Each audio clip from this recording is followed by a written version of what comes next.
Hello friends, good morning. காலையில் எழுந்திரிச்சு coffee போடுறதுக்காண்டி மில்க்கை நல்லா பாயில் பண்ணிட்டு அதுக்கப்புறமா கிளாஸில் சர்க்கரை சேர்த்துட்டு இந்த மாதிரி ப்ரூ சாஸே தான் நாங்கள் யூஸ் பண்ணுவோம். அதனால ப்ரூவில் வந்து கொஞ்சமாக காஃபி பவுடர் போட்டு மிக்ஸ் பண்ணியாச்சு. நீங்கள் எந்த பிராண்ட் காஃபி வந்து யூஸ் பண்ணுவீங்க அப்படின்னு கமெண்ட் பண்ணுங்கள். அதுக்கப்புறமா லஞ்சுக்கு வந்து ரசம் சாதம், அதுக்கப்புறமா சுரக்காய் கூட்டு, அதுக்கப்புறம் 2 எக்கு வச்சு சாப்பிட்டாச்சு. அதுக்கப்புறம் ஸ்நாக்ஸுக்கு வந்து ஏதாச்சும் செய்யலாம் அப்படின்னு போலி பண்றதுக்காண்டி நான் கோதுமை மாவை இந்த மாதிரி டீப் பண்ணி ஊற வச்சுட்டேன்.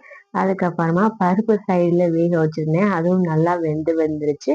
அதுக்கப்புறம் அதில் தேங்காய் துருவல் அப்புறம் வெல்லம்லாம் சேர்த்து அதை நல்லா பூரணம் செஞ்சு ஸ்டஃப் ஸ்டஃப் பண்ணி போலி நல்லா சுட்டு எடுத்து சாப்பிட்டாச்சு. நான் அந்த ரெசிபியை வீடியோ எடுக்க மறந்துட்டேன், அதனால இதில் உங்களுக்கு அட்டாச் பண்ணல. இந்த வீடியோ பிடிச்சிருந்தா நம்ம சேனலை சப்ஸ்கிரைப் பண்ணிக்கோங்க, பக்கத்துக்கு பெல் ஐகான் அடிக்கணும். பாய் பாய்.